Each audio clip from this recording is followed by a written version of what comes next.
módulo del ciclo Desafíos para la Judicatura en Iberoamérica. En esta ocasión tenemos invitados especiales, como tratamos de buscar en las distintas oportunidades para esta actividad de formación que está organizada por la Junta Federal de Cortes y Superiores Tribunales de Provincias de la Argentina y Ciudad Autónoma de Buenos Aires, a través de su brazo ejecutor de la capacitación, el Instituto Reflejar. A continuación voy a explicar cuál es la temática a abordar en esta tarde y presentar a los expositores. También va a dar palabras de bienvenida quien coordina el ciclo, el señor ministro del Superior Tribunal de la provincia de Santiago del Estero, el doctor Eduardo Ludgar. El ciclo nuclea la temática de jurisprudencia, resoluciones y autonomía judicial, análisis crítico de la independencia del Poder Judicial. ¿Es legítimo criticar las decisiones de los jueces? Es lo que nos preguntamos, es lo que nos anima hoy al debate, como siempre, abierto, clarificador, reflexivo, invitando siempre a la participación de las personas que se van sumando día a día a este ciclo. Le doy las palabras de bienvenida al doctor Eduardo Ludgar. Muy bien, muchas gracias, Alejandra. Muy buenas tardes, distinguidos colegas, asistentes.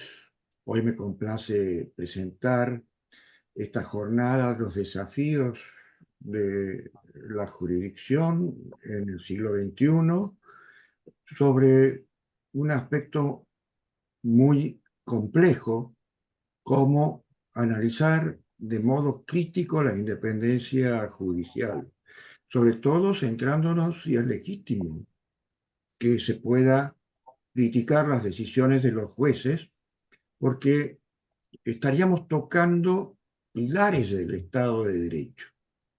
También va a interpelar el equilibrio entre la autonomía o la independencia judicial y también el deber de rendir cuentas como los jueces que somos representantes de la soberanía popular delegada por el principio de representación, pero con una elección indirecta, no directa, como los miembros de otros poderes públicos.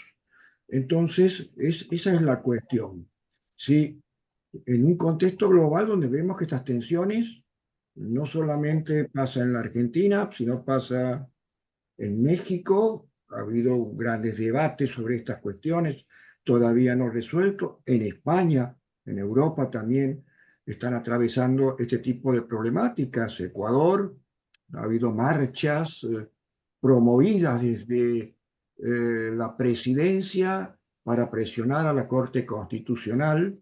Entonces, vemos que hay una tensión entre estas dos cuestiones, ¿no?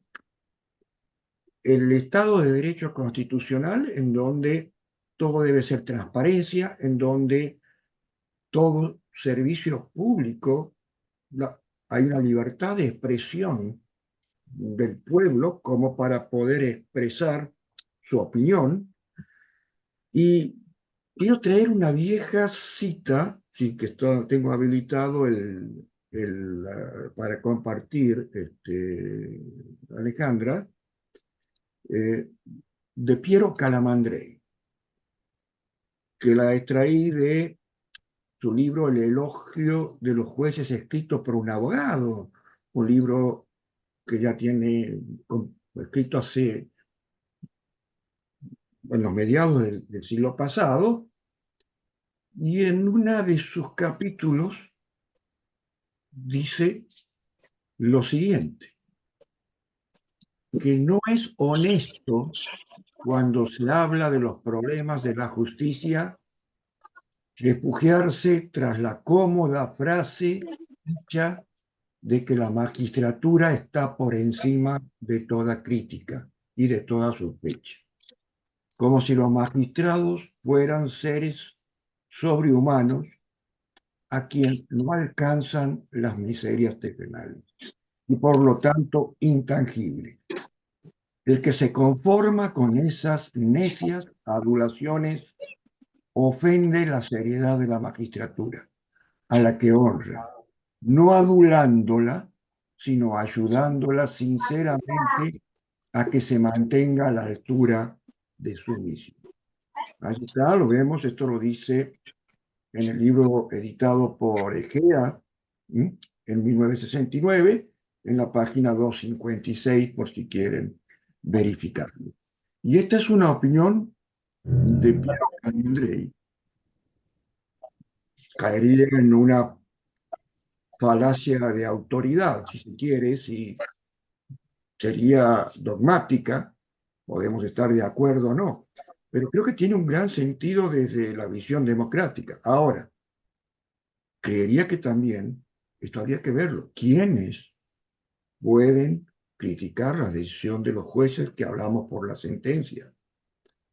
Lo puede hacer el pueblo en general, que no ocupa cargos públicos, o habría que tolerar también que los otros poderes, como el Ejecutivo o el Legislativo, si es que salen sentencias dentro de ese ámbito de contrapoder, controlando decisiones en cuanto a su conformidad constitucional, puedan también criticar o no.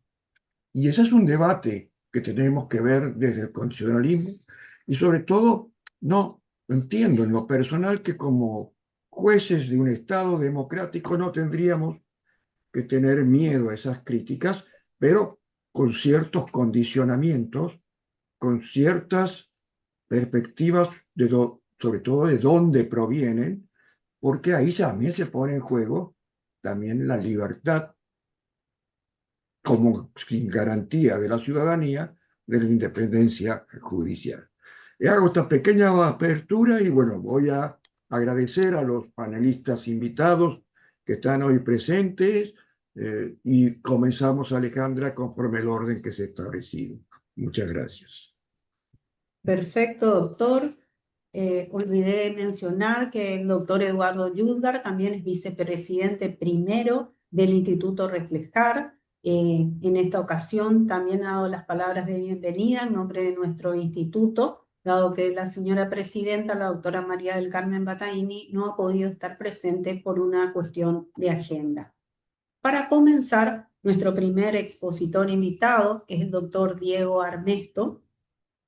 El doctor Diego es abogado, especialista en Derecho Constitucional y Derechos Humanos, miembro de la Federación Argentina del Colegio de Abogados, de la Asociación Argentina de Derecho Constitucional y de la Asociación Argentina de Derecho Constitucional. Realizó estudios avanzados en derechos humanos en la American University. Se desempeñó como docente de grado y posgrado en la Universidad de Buenos Aires, entre sus más destacados, por supuesto, menciones de su currículum. Saben ustedes que nosotros, en honor al tiempo de todos los que aquí están convocados, apenas leemos algunas notas de presentación de nuestros expositores. Obvio. Les pedimos que mantengan silenciados sus micrófonos. Es la manera en que podemos respetar este coloquio, que registren su asistencia en el chat y que vayan dejando las preguntas indicando a qué expositor van dirigidas también en el chat. Muchas gracias. Adelante, doctor. Bueno, muchas gracias por la invitación. Gracias, Alejandra, por la garra que le pones para ir convocando uno por uno y perseguirnos constantemente para que estemos cumpliendo esta actividad. Agradezco a la Junta Federal de Cortes y Superiores Tribunales de Justicia, al Instituto Reflejar y especialmente a mi querido amigo Eduardo Lludgar, que hago público el afecto que le tengo de hace muchísimos años. Como todos saben, y un poco recién decía Alejandra, mi currículum resumido, pero a mí me pasa algo con el tema judicial, y voy a hacer un paréntesis con lo que dijo recién de Calamandré Eduardo, Hay una frase, una muletilla que yo siempre uso, que cuando la política entra a tribunales, la justicia sale por la ventana, ¿no? Y esto es una cosa que afecta a la independencia del Poder Judicial, ¿no? Es decir, cuando uno hace un estudio de todo el derecho público provincial, se encuentra mayormente que hay provincias donde hay una gran injerencia de la política en el órgano jurisdiccional. Y eso se ve reflejado también en las sentencias, ¿no? Es decir, y eso hace que haya un gran cúmulo de causas también en el orden federal, en nuestra Corte Suprema de Justicia de la Nación. Hay un muy buen informe que lleva adelante la doctora Rubio, que está publicado, después lo puedo dar, donde hay algunas provincias donde casi es calamitoso la situación de el traspaso de personas con vínculos políticos directamente al Poder Judicial, ¿no? Y mayormente se da en las jóvenes provincias patagónicas. Pero al margen de eso, creo que es interesante el tema, porque no sé si algunos de ustedes habrán visto, yo tengo mucha aparición en los programas de televisión, y una de las cosas por las cuales siempre me convocan es por el tema de los fallos judiciales y temas constitucionales.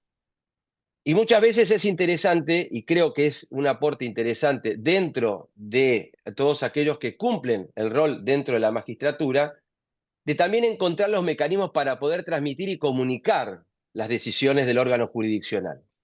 Yo hace cosa de un mes estaba en una cena con gente de la Asociación de Magistrados, ¿no? Y hablaba con algunos jueces federales, y en la conversación era que, recién lo que dijo Eduardo, ¿no? Es decir, los jueces hablan por sus sentencias, ¿no? Se decía, dice mayormente, y es lo que todos escuchamos y sabemos. Pero lo interesante es la forma de comunicar esas sentencias, ¿no? Es decir, fíjense que la Corte Suprema de Justicia de la Nación busca mecanismos, redes sociales, páginas web, agilizar muchísimo más, pero es una manera también, la comunicación, de acercar a la justicia a la gente.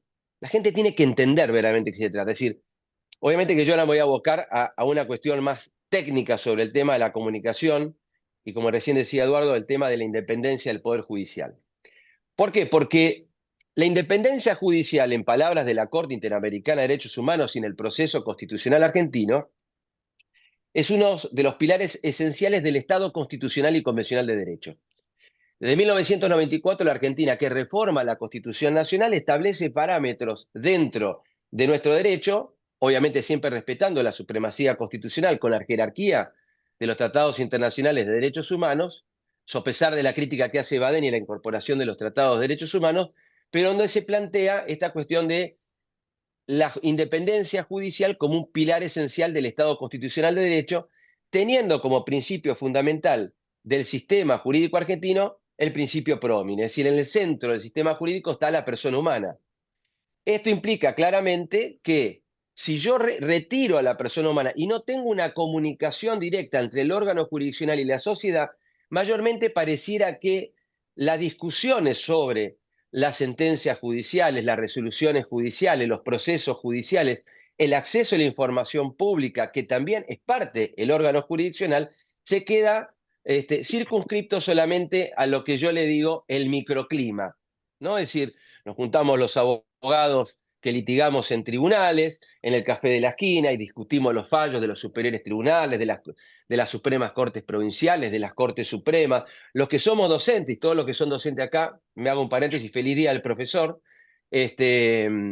somos los que seguramente podemos ser la polea de transmisión de esta falencia, para mí, que tiene el órgano jurisdiccional.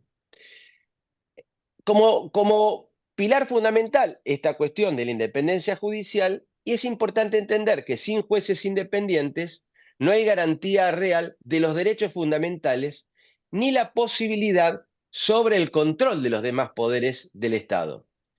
La independencia judicial, y esto es importante, no significa inmunidad frente a la crítica. En toda democracia madura es legítimo cuestionar las decisiones judiciales, siempre que ese cuestionamiento se realice de manera fundada y respetuosa. La cuestión central que se plantea es cómo compatibilizar la autonomía del Poder Judicial con la legitimidad del control ciudadano y la crítica social.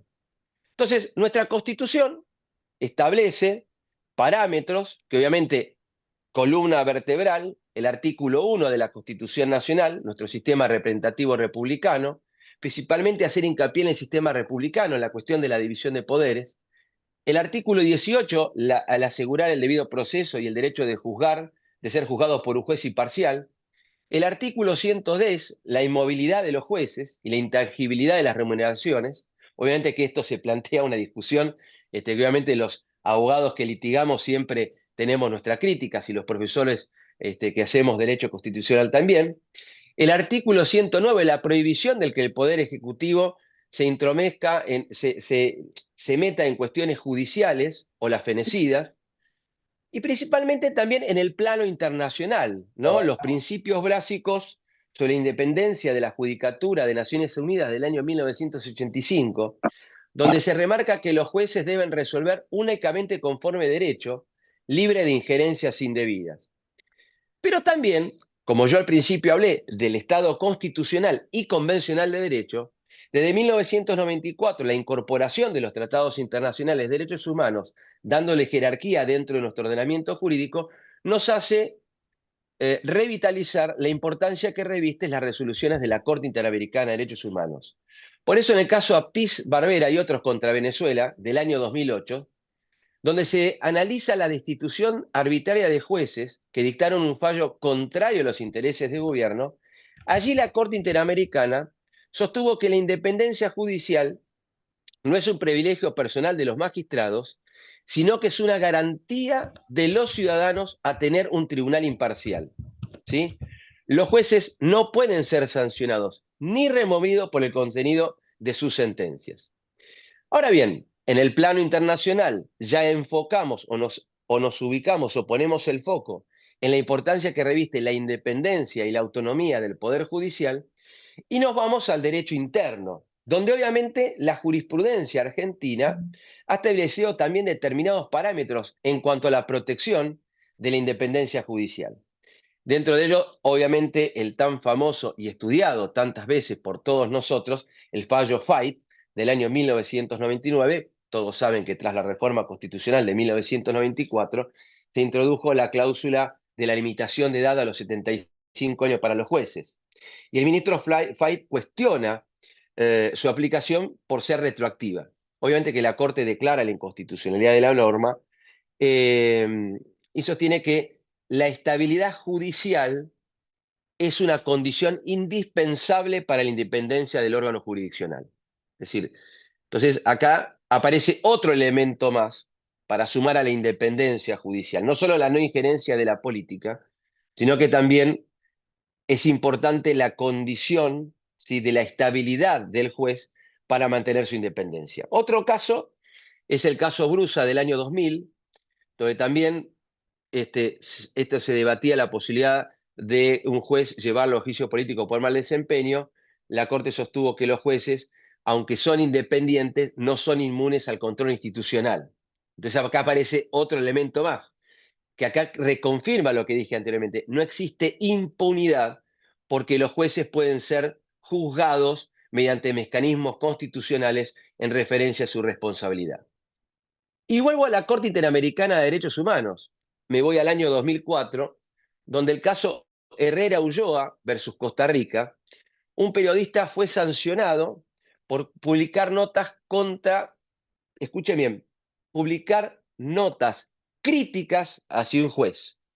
En esa instancia, la Corte Interamericana de Derechos Humanos sostuvo que la libertad de expresión protege también la posibilidad de cuestionar decisiones judiciales siempre que se hagan en forma respetuosa y que la crítica debe estar fundada, pero con un solo objeto: fortalecer la democracia, fortalecer el sistema institucional, establecer los parámetros de la libertad de expresión siempre y cuando exista una forma respetuosa de criticar a los jueces.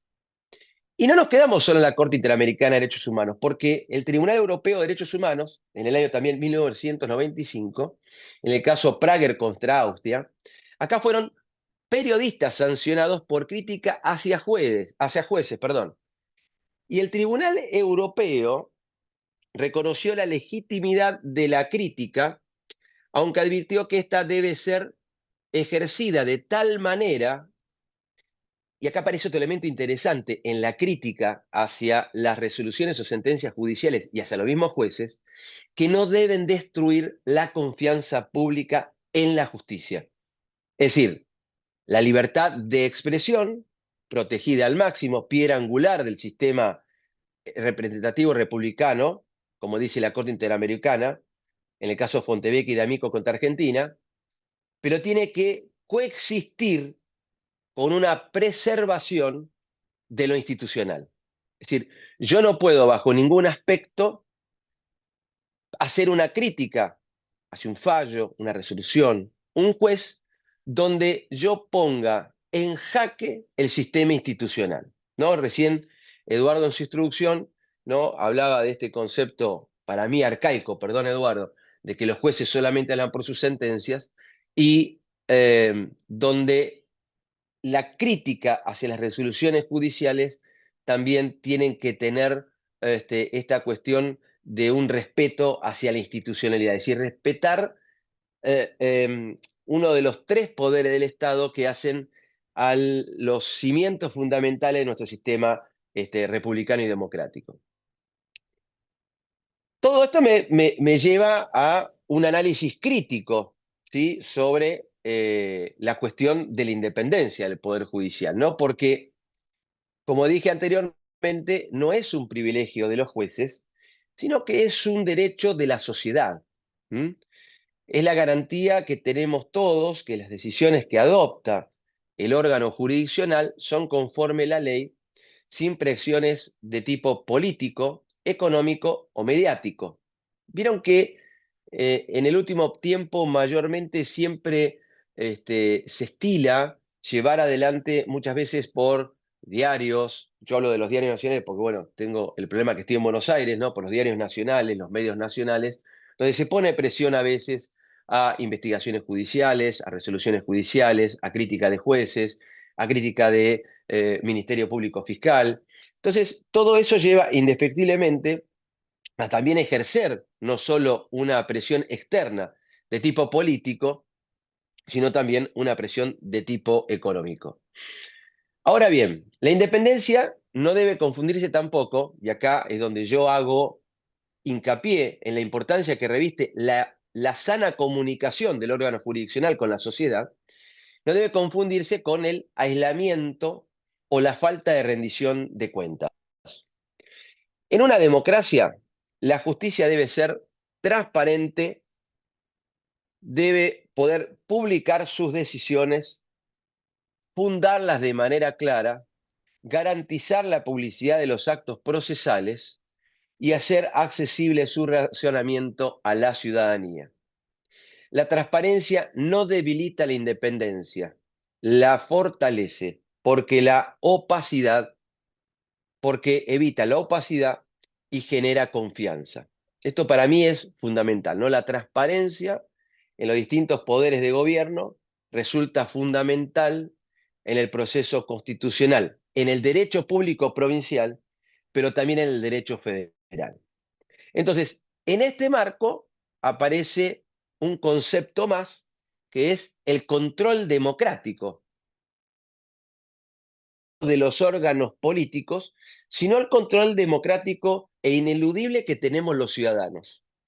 Entonces, uno puede decir, desde el punto de vista constitucional, existen mecanismos institucionales, como el Consejo de la Magistratura, es decir, yo participé de varias reformas constitucionales, una fue de Neuquén, otra fue de La Rioja, bueno, La Rioja ahora fue Formosa, participé de Corrientes. Yo me acuerdo la gran discusión que había tenido con un convencional constituyente por el tema del Consejo de la Magistratura en la provincia de Neuquén, y con algunos ministros, cuando estudiábamos el procedimiento y en el derecho comparado.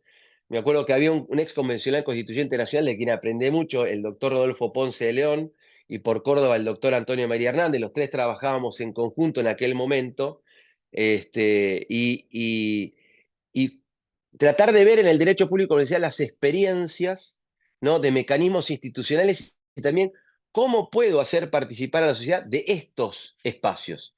No de un juicio político, pero sí de un consejo de la magistratura. Yo siempre creo que es necesario tener la posibilidad, yo siempre di el ejemplo de la provincia de Chubut, que tiene un mecanismo donde hay una buena participación ciudadana en el tema del control y la responsabilidad de los jueces.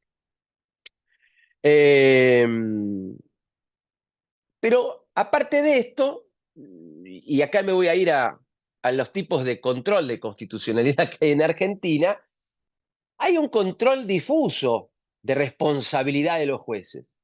Y es el que es ejercido por la crítica académica, por los periodistas y por los jueces, por los mismos jueces. ¿Sí? Es decir, tenemos una crítica académica, una crítica periodística, una crítica social. Es decir, estos tres elementos son los que para mí se conjugan y existe la posibilidad de hacer una crítica razonada, razonable, siempre respetando la institucionalidad.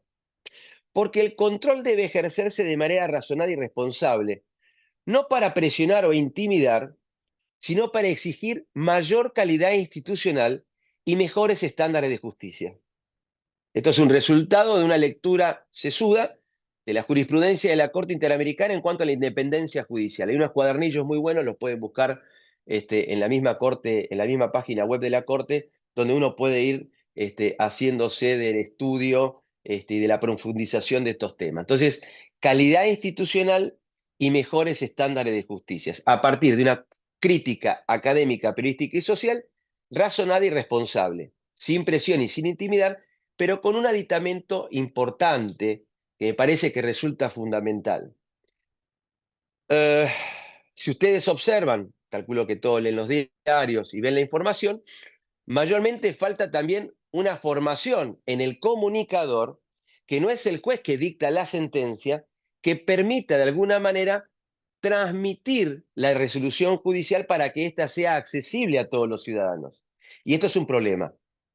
Si esto lo hablaba con un juez federal muy importante, Comodoro Pi, estábamos también en una cena, y estábamos, este juez, perdón que cuento las anécdotas, pero son interesantes para ilustrar, y dos periodistas que hacen judiciales, pero son periodistas, y el juez le dijo, el problema que tienen ustedes es que cuando escriben mal, no entienden lo que resolvimos, y no entienden el proceso judicial, ¿no? Entonces, es un tema que me parece que hay que profundizar, esto ya es una cuestión, un profundizar en las escuelas o en las universidades de comunicación social algunos estándares sobre estas cuestiones que son fundamentales para entender mayormente qué quieren decir los jueces con su sentencia. Finalmente, esta calidad institucional y mejores estándares de justicia promueven un acceso a la información judicial, que desde mi punto de vista, vuelvo a partir del fallo Club Reyes contra Chile, a partir del derecho público provincial, donde fue muchísimo más rápido, como decía Alberdi, que el derecho público federal, los accesos a la información pública, es un componente clave en el sistema institucional y republicano. La ciudadanía tiene derecho a conocer no solo las sentencias, sino también los tiempos procesales, la gestión de los tribunales, datos específicos que reflejan el desempeño de los tribunales como también de los magistrados y el Ministerio Público Fiscal. El acceso abierto a la información refuerza la confianza pública y permite contrarrestar críticas infundadas. Y también saber y participar de la designación y los vínculos que tienen los jueces con la política, con el poder económico y con los poderes mediáticos. Esto es importante y previamente en el derecho público provincial tenemos que poner el acento. Yo recientemente fui invitado por la Comisión de Asuntos Constitucionales en el Senado de la Nación para exponer sobre la modificación y ampliación de la Corte Suprema de Justicia de la Nación, y ahí encontré con 9 proyectos, donde obviamente la mayoría apuntan a una ampliación de la Corte Suprema y solamente 4 mantienen en 5, pero encontré muy interesante la propuesta que hizo la senadora por Neuquén, Lucila Krexvel, quien planteó la cuestión de los vínculos, y el análisis de los vínculos y pertenencia partidaria de los que vayan a ocupar los altos cargos de la magistratura. Y esto tiene una relación directa con el acceso a la información judicial y principalmente con el proceso de designación de los jueces, que mayormente siempre se tachan de oscurantismo porque nos enteramos de la designación de jueces cuando agarramos la tapa de los diarios al otro día que una determinada legislatura designó a un determinado juez y después ya es tarde llorar cuando ven el currículum del juez y lo único que hizo fue trabajar, que pasó acá en la Argentina, que había sido abogado, me acuerdo que creo que fue el periodista Jorge Lanata que había denunciado a un juez que lo habían designado por medio de una subrogancia en un momento de la época del kirchnerismo, que solamente había trabajado para una empresa que fabrica gomas en la ciudad de Lavallol, en el partido de Esteban Echeverría. Entonces, esto es importante también. El acceso a la información judicial también hace la independencia y hace a que los ciudadanos tengamos la posibilidad de acceder a la información judicial. En síntesis, para ir concluyendo, la independencia judicial, la transparencia, el control democrático y el acceso a la información son ejes fundamentales y complementarios que, lejos de entrar en tensión, potencian mutuamente para consolidar la legitimidad y la independencia del Poder Judicial. Es legítimo y necesario la crítica a las decisiones judiciales, siempre que esa crítica se haga bajo argumentos y se oriente al fortalecimiento institucional. Lo que debe rechazarse de plano es la presión indebida, el hostigamiento o las campañas de desprestigio que muchas veces se buscan de los poderes políticos, mediáticos y sociales para lograr condicionar la imparcialidad de los jueces. Por ello resulta indispensable e imprescindible diseñar una política judicial de Estado que consolide la independencia y la autonomía del Poder Judicial, protegiéndolos de tal manera de la injerencia externa y asegurando que sus decisiones se adopten en base a la Constitución y la ley. La idea de fuerza es clara y contundente. Sin poder judicial independiente no hay república posible. Y sin autonomía judicial no hay verdadera democracia. Defender la independencia judicial no es un beneficio para los jueces, sino una garantía esencial para la ciudadanía. Y hace sí o sí cada día a la vigencia plena misma del Estado constitucional y convencional de derecho. Muchas gracias. Muchas gracias, doctor Diego Armesto. Muchísimas gracias por participar de este espacio. A continuación, para continuar con el debate reflexivo y respetuoso de la temática, vamos a invitar al doctor Eduardo Fernández Mendía, quien hoy está aquí con nosotros. El doctor es ministro del Superior Tribunal de Justicia de la provincia de La Pampa. Es miembro en representación de la Argentina de la Comisión Iberoamericana de Ética Judicial. Ha dictado diferentes conferencias en varios países del mundo, en distintos foros, en temas de derecho procesal civil, función judicial, argumentación jurídica, siendo su métier la ética judicial. Doctor Fernández Mendía, lo escuchamos. Bueno, ¿me escuchan? Sí, Bueno, perfecto. después de haber tenido este inconveniente, yo quería hablar primero, como en un festival de rock, como telonero, teniendo en cuenta que los dos magistrados o los dos disertantes son expertos en derecho constitucional. Yo me quiero ubicar, digamos, como observador razonable y como autocrítica desde adentro del Poder Judicial con respecto a la crítica de las sentencias. Es decir, si esto fuera un ensayo de juicio por jurado, yo me voy a poner en defensor de la comunidad. Y lo voy a hacer desde una visión de ser protagonista muchas veces de ciertas opacidades o de ciertas oscuridades. No nos olvidemos del contexto histórico que estamos viviendo, de posmodernidad y de modernidad líquida, en la cual están merodeando siempre el tema de la posverdad, de la fake news y de muchas otras situaciones que quitan transparencia a nuestra función, ¿no? Y además de lo que nosotros aportamos como integrantes del Poder Judicial. Rápidamente quiero decir una anécdota.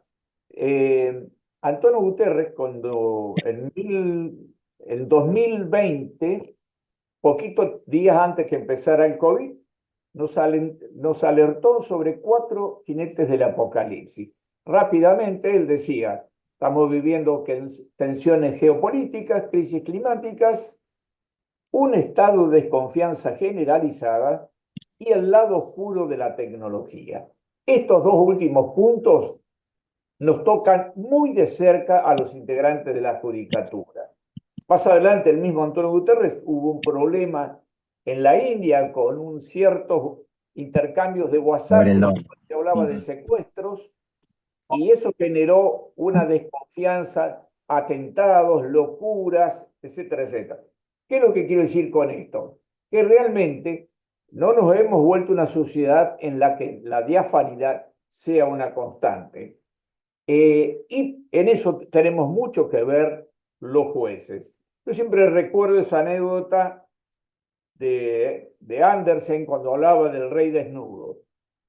Este rey, que era un monarca muy excéntrico, pero muy autorreferente, le avisó a su corte, digamos, de funcionarios y nobles, que se iba a preparar un traje extraordinario o bello. Lo hace y toda la cohorte que lo rodeaba lo empezó a felicitar por ese traje tan esplendoroso, tan novedoso.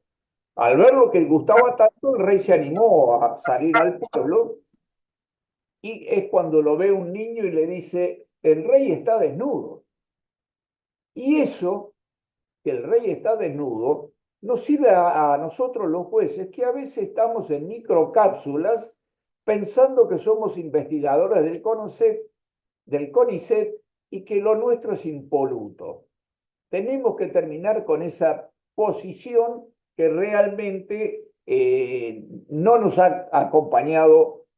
Y si uno mira las estadísticas o las encuestas sobre nuestro prestigio, no podemos decir que no tenemos nada que ver en ese porcentaje. Tenemos mucho que ver, tenemos mucho que ver.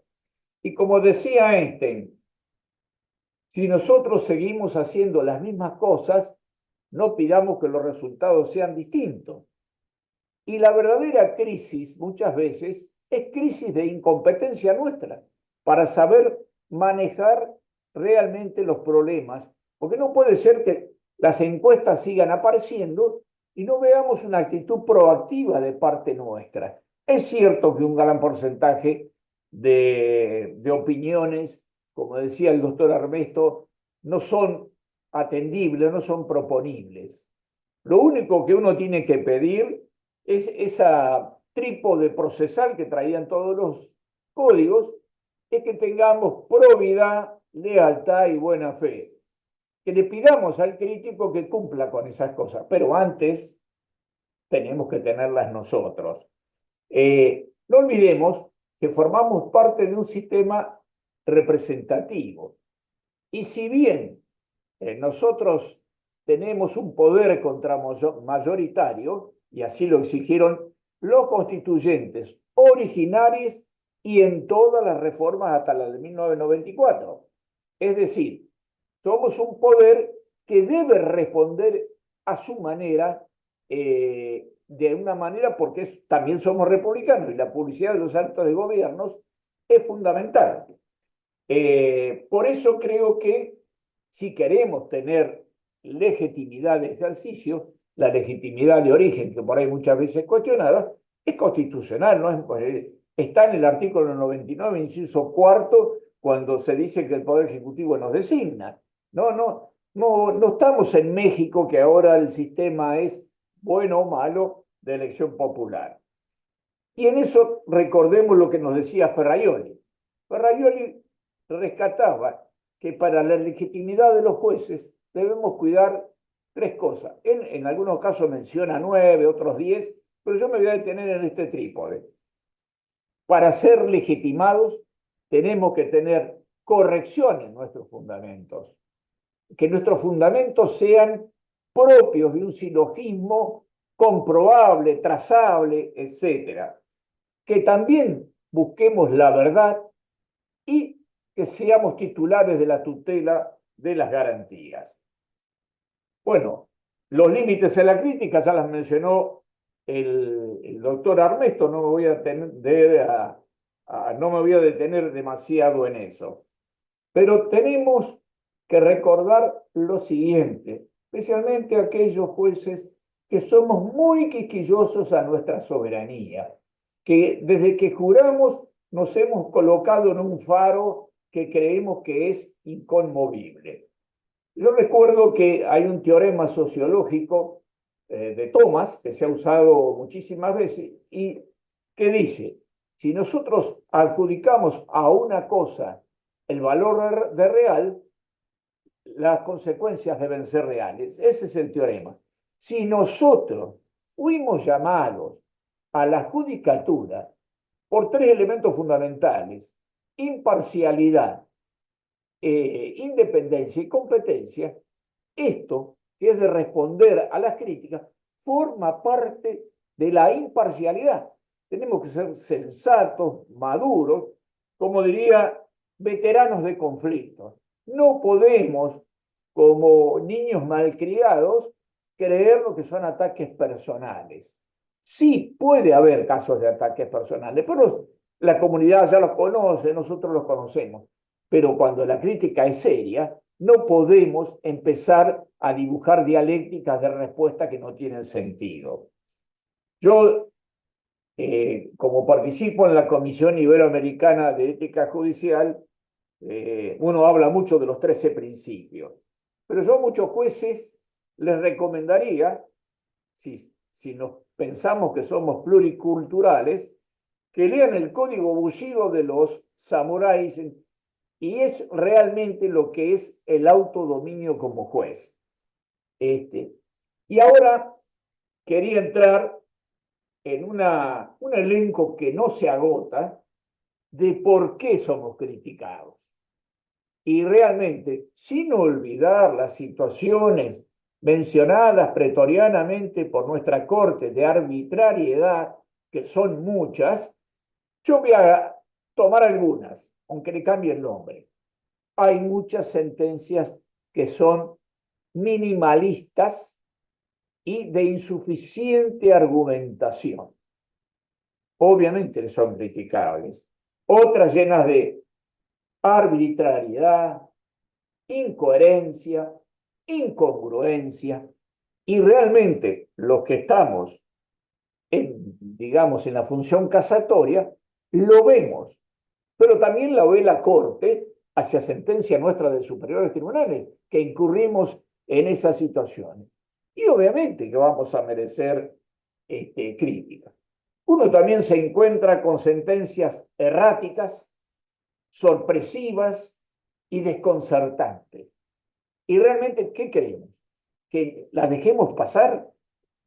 También, realmente no sé por qué, por ese exceso de soberanía, abandonamos el precedente.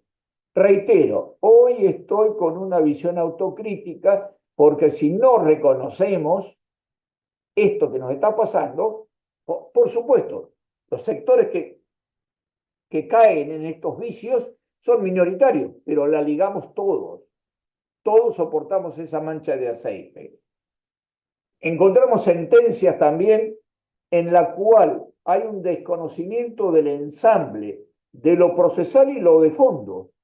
Realmente sacamos sentencias por cuestiones procesales que no deberían ser tenidas en cuenta o merituadas, o tenemos otras que realmente el tema de fondo se entremezcla de una manera farragosa con la cuestión procesal.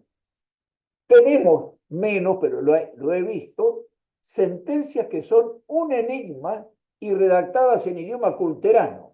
El idioma culterano era del siglo de oro de las letras de España, y yo me voy a permitir leer un parrafito de un rechazo de una demanda, redactado en sistema culterano-gongoriano del siglo XVII-XVIII.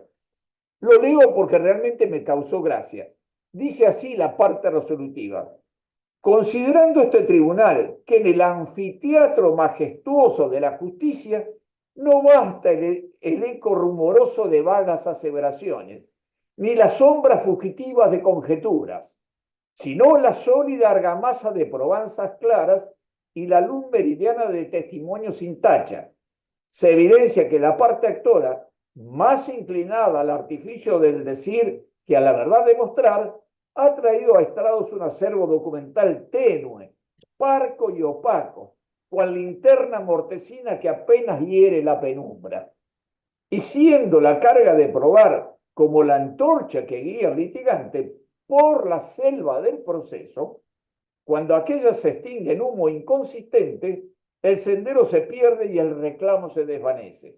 Así, carente de la transparencia cristalina que exigen las leyes y las razones, la demanda no puede ser acogida y se la rechaza en este momento solemne, dejando constancia que donde falta prueba bastante, sobra declamación inútil.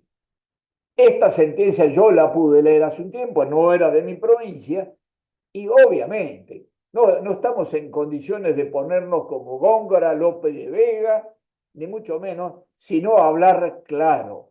Pero para hablar claro hay un antecedente neurocognitivo. Hay que pensar claro. No se puede hablar claro con alguien que no piensa claro. Continúo rápidamente. Hay sentencias evasivas o pro forma. A mí me ha tocado ser miembro del Consejo de la Magistratura de varias provincias y he leído sentencias de aspirantes que vienen de la matrícula, pero también aspirantes que vienen de la carrera judicial. Y realmente ha habido casos que parecen un edicto de quiebra en la sentencia. Es decir, todo, digamos, de una manera formal, solemne, sin trazabilidad, etcétera, etcétera. Sentencias bilingües. ¿A qué le llamo sentencia bilingüe? Cuando he visto que han metido la mano más de uno para redactarla, y entonces se produce una simbiosis inentendible. Y por último, la del realismo mágico de García Márquez, aquella que han optado por, no sé, por quizás alguna motivación literaria que no la pudieron plasmar y la vuelcan en sentencias. Por eso digo, realmente tenemos que hacer un examen de conciencia y a recordarnos que necesitamos volver al prestigio que tiene un bombero voluntario, un médico sin fronteras, y no semidioses de un oráculo que ya realmente nadie soporta. Yo, a modo final, y para que vean que no me quedo corto con la autocrítica, les voy a recomendar que cada uno de ustedes busquen en un blog de un juez uruguayo, Edgardo Eklin, que tiene un blog, y cuando habla de los 7 pecados capitales de la justicia, él usando o tomando el esquema de los pecados capitales de la catequesis cristiana, sí, no sé si será cristiano, cuando se refiere a la soberbia, esa arrogancia altiva que solemos tener algunos y que pagamos muchos, se lo leo y van a ver cuánta gente podemos mirar en este esquema. Y con esto termino. La soberbia judicial, creerse omnipotente o infalible, que las sabe todas, o que es un excelente conocedor del derecho, particularmente en la rama de las especialidades, arrogante, egótico y orgullo desmedido, carecer de autocrítica sobre el propio desempeño, creerse el dueño de la verdad, no querer atender razones, creerse el dueño, desatender el consejo ajeno y la enseñanza que brindan los fracasos o las revocatorias de decisiones. Es mucho más largo y lo recomiendo que lo vean no solo para este pecado capital de los jueces, sino para los 7. Creo, y con esto termino, que nos hace falta una vacuna que tenga la fórmula del agua, ya recontra conocida, H2O, honestidad intelectual, humildad y una opción siempre por lo que es justo, con claridad y en tiempo. Nada más y les agradezco muchísimo. Muchas gracias, doctor. Muchas gracias por sumarse a este espacio, por sus clarificadoras conclusiones. Y a continuación vamos a dar pie a la palabra del doctor Mario Reinaldo Velázquez. El doctor es juez penal del Colegio de Jueces Penales del Centro Judicial de Monteros, provincia de Tucumán. Adelante, doctor Mario, por favor.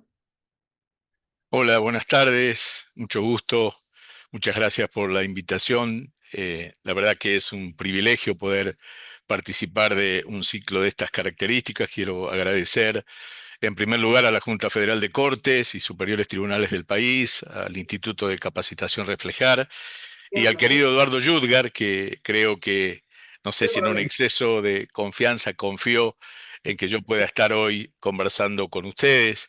La verdad que hablar al final, luego de escuchar a un constitucionalista y a un miembro de la Corte Suprema de La Pampa, no es que se hace más difícil, sino que seguramente yo voy a reafirmar algunos conceptos. En esto siempre digo que hay coincidencias muy extrañas de la vida que hace que uno comparta un espacio, un mundo en este tiempo y los pensamientos a veces, sin quererlo, se reflejan de manera unívoca.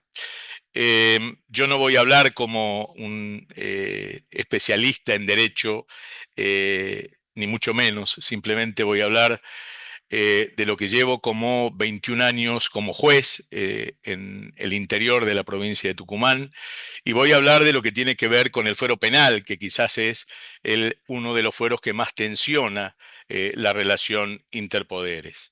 En ese sentido, me parece importante arrancando, recordando algunas frases de algunos filósofos, algunos hizo mención, Eduardo, particularmente Luigi Ferraioli.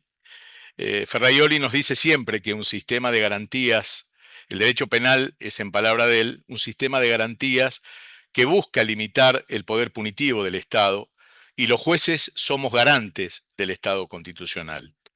Andrés Ibáñez, por su parte, nos dice que el Poder Judicial en general y la justicia penal en particular es un órgano contrapoder que tiene un papel contramayoritario, actuando para garantizar los derechos fundamentales y las garantías, incluso frente a las voluntades de las mayorías, para lo que se tiene una enorme herramienta, que es el control de constitucionalidad, al que considera una necesidad democrática.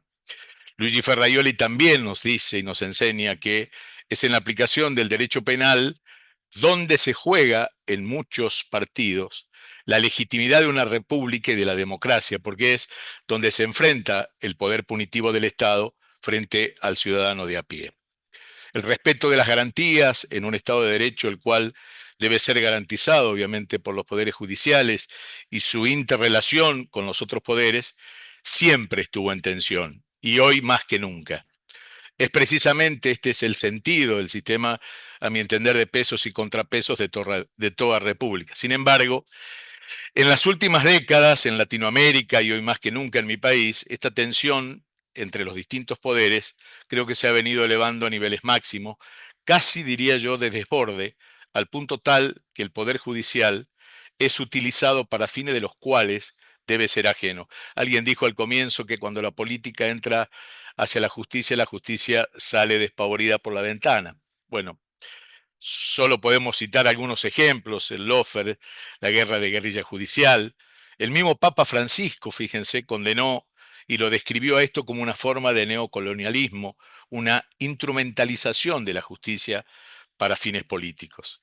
Entiendo que el problema viene cuando los jueces, que debemos ser los garantes de la Constitución, olvidamos nuestro principal y, diría yo, único rol, y entramos en este juego perverso de satisfacer, vaya a saber uno, qué poder o qué fenómeno que nos está presionando.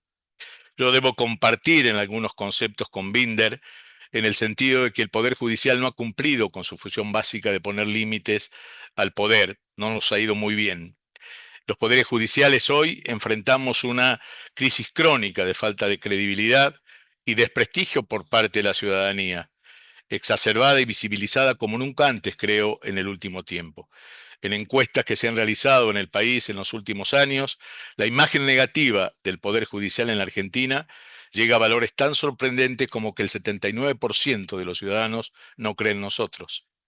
En palabras del querido Maximiliano Rusconi, él sostenía: será el momento de comprender que el sistema de justicia en todas las áreas atraviesa una profunda crisis que ha llegado al punto de anular casi toda posibilidad de que exista en él un verdadero reaseguro de la vida ciudadana en un modelo republicano y en el Estado de Derecho.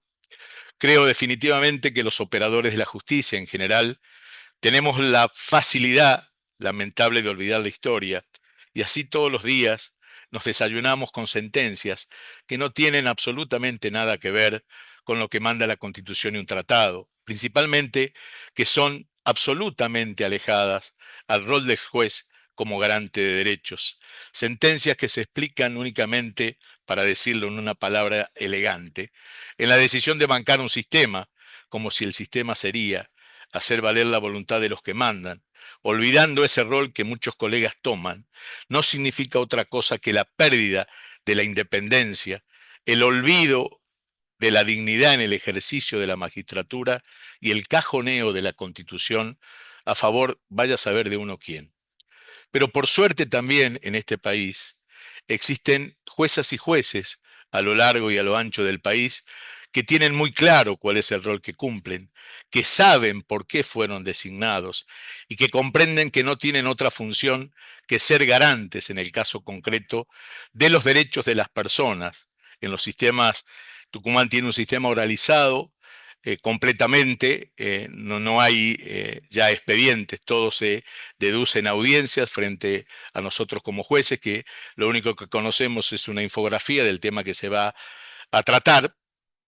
Y la verdad es que eh, este modelo tiene muchas ventajas, pero también nos muestra en carne viva, tal cual somos. Es decir, cuando uno comienza a relatar alguna cuestión, no tiene forma de volver a tratarse o volver para atrás. Debo decir también que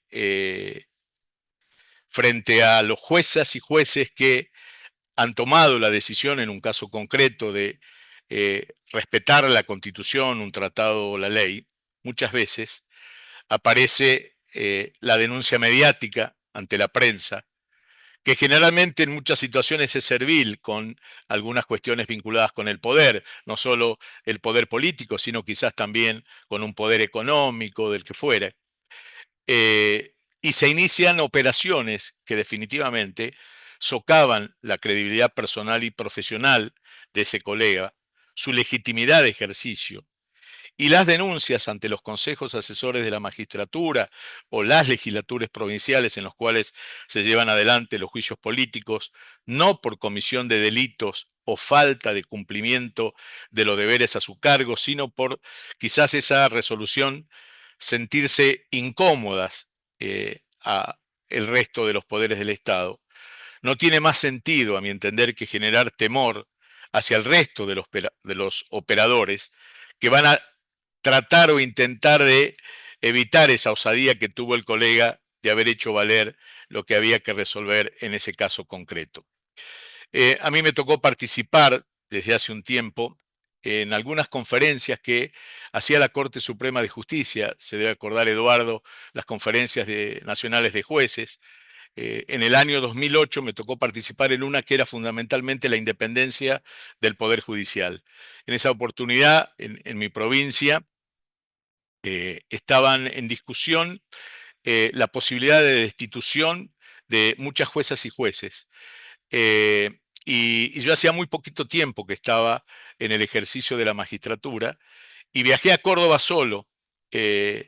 Me acababan de designar como juez, insisto, en el año 2005, o sea que tenía muy poco de carrera en esto, ¿no? Pero pensaba en ese momento en el cual acudía a una reunión de juezas y jueces de todo el país, en la cual había más de 700 personas. Y yo fui a plantear lisa y llanamente que las juezas y jueces únicamente podíamos ser destituidos por las causales expresamente establecidas en la Constitución, lo que no significaba para nada que las decisiones que tomamos los jueces no puedan ser criticables por la ciudadanía en general, pero que por sobre todas las cosas deben ser motivo de recursos, que en la gran mayoría de los casos, fíjense ustedes, que esto no sucede. Aparecen denuncias en los consejos asesores de las magistraturas y resulta ser que esa decisión que tomó el juez ni siquiera fue recurrida por quien tenía la obligación de hacerlo. Digo esto como detalle, pero que expresamente lo establece la Constitución y aparecen también en determinadas coyunturas causales como la inhabilidad moral en algunas jurisdicciones utilizada. En el caso particular de Tucumán en ese momento también se tocó eso. Y cuando yo iba a hablar, nadie pensaba en que yo iba a poder traer de ese encuentro un pronunciamiento, y la verdad que me fue bien, porque definitivamente de esa Conferencia Nacional de Jueces del año 2008 se pronunció en el sentido de que las juezas y jueces del país solamente podíamos ser destituidas por las causales que establece la Constitución de manera expresa. Todas, sin excepción, establecen estos mecanismos y en el caso de Tucumán están establecidos en el artículo 47, que expresamente dice que más allá del gobernador, vicegobernador y otro funcionario, los jueces, podemos ser sometidos al juicio político por delitos comunes o por falta de cumplimiento de los deberes a nuestro cargo, y cualquier ciudadano de la provincia tiene acción para denunciar el delito falta a efecto de promover la acusación. Ningún juez puede ser destituido, insisto, por lo que resolvió a través de una sentencia, salvo que lógicamente a través de esa sentencia se esté prevaricando o cometiendo otro delito.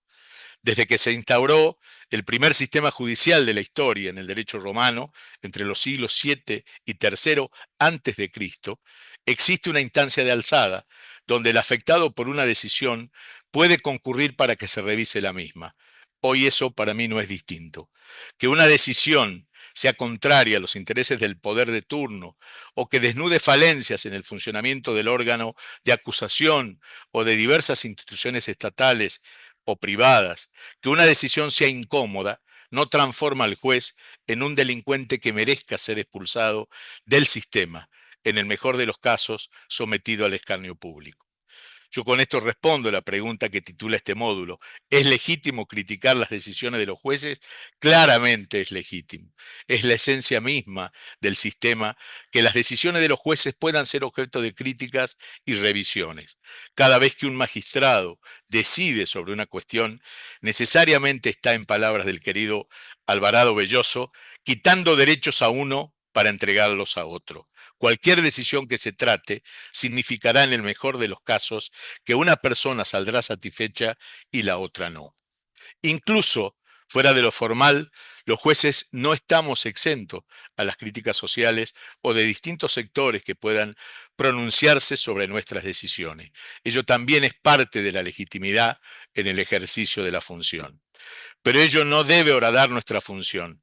La independencia judicial es la piedra angular de una república sana. No se trata de un privilegio de la judicatura. Lo dijo Diego, es una garantía para la ciudadanía. Un poder judicial independiente asegura que cada decisión esté guiada por la Constitución y la ley y no por conveniencias de turno o presiones externas. Cuando la independencia se debilita, se pone en riesgo la protección de los derechos de todos, pero especialmente de las minorías y de los más vulnerables. En nuestra realidad social existe dolor frente al delito y preocupación por la seguridad. Son reclamos legítimos que la judicatura debe tomar en serio. Sin embargo, entre ese dolor y las soluciones posibles suelen aparecer actores políticos que buscan capitalizar la angustia con respuestas fáciles y efectistas. Nuestro deber como juezas y jueces es mantenernos en nuestra labor. No juzgamos para la tribuna ni para los discursos de campaña, sino para resolver casos con apego a las garantías y al Estado de Derecho. La manipulación del miedo y del dolor social a través del endurecimiento simbólico de penas, la ampliación indiscriminada del castigo o la vulneración de derechos fundamentales puede sonar atractiva en términos electorales, pero erosiona la legitimidad de la justicia y degrada la democracia. Desde mi experiencia como juez desde hace más de 2 décadas, creo tener en claro que la legitimidad de nuestro ejercicio es algo que debe alimentarse día a día, no solo en nuestra labor en el caso concreto, sino también de forma general. El operador de la justicia del siglo XXI está lejos de ser aquel juez que hablaba únicamente a través de su sentencia. Hoy creo que debemos tener aptitudes y actitudes propias que permitan salir de la constante y renovada crisis a la que nos enfrentamos, dotando a nuestra decisión de alta calidad en la satisfacción de las respuestas a los justiciables. Las juezas y jueces debemos tener un sólido entendimiento y manejo de la legislación general y las normas jurídicas aplicables al caso, que nos permitan tomar decisiones fundamentadas en el derecho y asegurar que se aplique correctamente la ley. Para esto es necesario conocer los distintos niveles del ordenamiento y reconocer el pluralismo jurídico como una herramienta útil para leer múltiples escenarios sociales. Como lo mandan casi todos los artículos de los códigos procesales modernos, debemos darle primacía a la Constitución y a los tratados si queremos tener una vocación real por protección de los derechos humanos y las garantías constitucionales para garantizar que se respeten los derechos fundamentales de las personas involucradas en un proceso judicial. En palabras de la Corte Interamericana, el Poder Judicial es el garante fundamental de los derechos de las personas. Alberto Bovino nos decía que ante toda omisión o acción de un órgano de cualquiera de los poderes del Estado que afecte o restrinja ilegítimamente la libertad de una persona, es el Poder Judicial exclusivamente quien puede y debe cumplir la tarea de proteger sus derechos fundamentales. Si los tribunales no asumen esta obligación, no solo incumplen con uno de los deberes esenciales de la función judicial, sino que además resultan responsables directos a través de su resolución del incumplimiento de la obligación internacional del Estado, capaz de generar una atribución de responsabilidad internacional. El Poder Judicial, en tanto órgano de garantía, no puede tampoco legitimarse únicamente por el contenido de sus decisiones, sino también por la oportunidad en que las mismas se producen. Un derecho reconocido demasiado tarde es, en los hechos, un derecho denegado. Pero hay algo más profundo aún. Cuando el tiempo estatal se vuelve arbitrario, caótico o manipulable, lo que se resiente no es solo el acceso a justicia, lo que se degrada es la confianza pública en la justicia como institución. En contextos donde el Poder Judicial es instrumentalizado, ya sea por la pasividad burocrática o la presión mediático-política, la ciudadanía aprende a desconfiar no solo de lo que se resuelve, sino de cuándo y por qué se resuelve. Esta es una fractura muy peligrosa, cuando el tiempo judicial deja de ser expresión del deber institucional y pasa a ser expresión de conveniencias externas o internas. Un sistema judicial que actúa a destiempo, con la lentitud de lo indiferente o con la selectividad de lo interesado, no es un sistema neutral, es un sistema deslegitimado. El tiempo no puede quedar reducido a una cuestión de eficiencia organizativa ni a un estándar técnico más. Es parte de un pacto democrático. La institucionalidad judicial se mide también por la capacidad de estar a la altura del tiempo que exige cada derecho, cada urgencia, cada comunidad. Los jueces debemos ser imparciales, lo que debe ser interpretado en un sentido amplio, conforme lo tiene dicho la Corte Interamericana de Derechos Humanos, en el caso Aptit Barbera y otros sobre Venezuela. Según las reglas de Bangalore, implica que los jueces deben actuar de manera neutral, justa, ética, en todas sus decisiones y evitar cualquier tipo de influencia externa o personal que pueda comprometer su imparcialidad. Desde el rol que compete como juez, como custodio de aquellas garantías que hacen al debido proceso penal, límite insoslayable de la actividad estatal, es garante de un conjunto de requisitos que deben observarse en las instancias procesales a efectos de las personas estén en condiciones de defenderse adecuadamente sus derechos ante cualquier acto del Estado que pueda afectarlo. El ser imparcial no significa desconocer ni hacer oídos sordos al clamor social frente al delito, ni mucho menos al dolor que una madre o un padre, una esposa o un hijo nos manifiesta en el marco de una audiencia. Lamentablemente el dolor no puede expresarse en términos normativos, por lo menos no en una audiencia penal, y un magistrado no puede dejar que algunos actores, internos o externos, de la Administración de Justicia capitalicen ese dolor, como lo dije al principio, con respuestas efectistas que generalmente son punitivistas. Los jueces solo podemos tomar decisiones basadas en los hechos y en la aplicación objetiva de la ley, la norma legal, sin dejar influenciarnos por presiones externas, consideraciones personales, y nuestras decisiones deben ser fundadas de manera clara y comprensible al brindar explicaciones razonadas en nuestro fallo y evitar cualquier apariencia de arbitrariedad o falta de imparcialidad.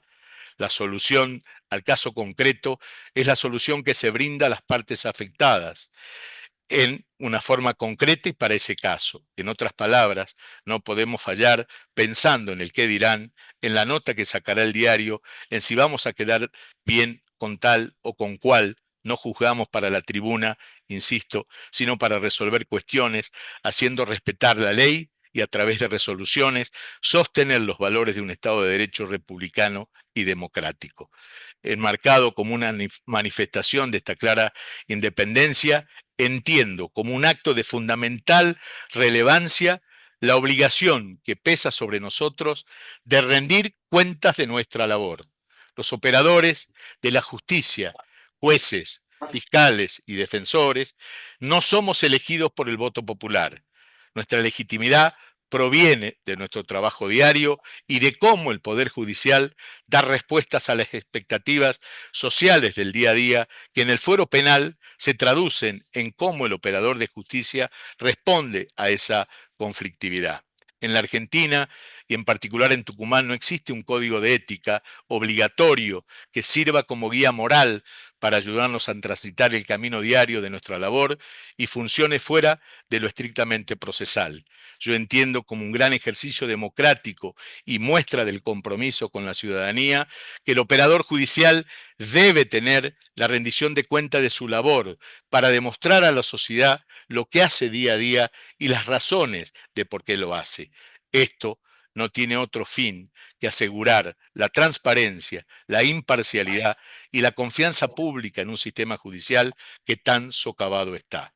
Estas aptitudes y actitudes que reseñé, quiero vincularla con los actuales procesos de reforma y contrarreforma procesales que van existiendo en casi todas las provincias y desde local hacia la justicia federal. No tengo dudas de que desde el punto de vista puramente teórico y filosófico, los nuevos sistemas procesales se nos presentaron como la quimera del funcionamiento de la justicia. Se iba a garantizar la eficiencia, la celeridad, la transparencia y la publicidad del accionar de la justicia, fomentando el equilibrio de los poderes y la protección de los derechos individuales. A su vez, la participación ciudadana en el acontecer diario. Pero soy un convencido, con 5 años de ejercicio en este nuevo modelo, que por más que las leyes se cambien, si los operadores no cambiamos nuestra actitud, todo seguirá exactamente igual. Todos saben lo que significa en la realidad, en los hechos concretos, los cambios de los sistemas procesales en cada uno de sus lugares. Sí quiero señalar que con el paso del tiempo vienen distorsiones en el funcionamiento de los sistemas alimentados por nosotros. El problema viene cuando esas distorsiones significan la afectación de derechos y garantías constitucionales y los operadores, jueces incluidos, nada hacemos. Y los que intentamos poner coto a esto, sufrimos lo que ya mencioné anteriormente, amedrantamientos y campañas de desprestigio. Es aquí donde los jueces debemos alzar nuestra voz, defender la Constitución, principal fin para el cual hemos sido designados. Debemos aprender con H intermedia que de nuestra función depende, en gran medida, la vigencia del Estado de Derecho y la República en sí misma. La integridad judicial no remite a virtudes abstractas ni a cualidades morales idealizadas. Es más, la capacidad de sostener principios y prácticas estables en medio de los desafíos y tensiones del presente significa actuar con coherencia, transparencia y rectitud en un mundo complejo, donde las presiones son múltiples y permanentes. La integridad consiste en preservar la consistencia del rol judicial frente a esas demandas, evitando desvíos, privilegios o influencias indebidas. La imparcialidad es el corazón de esta integridad.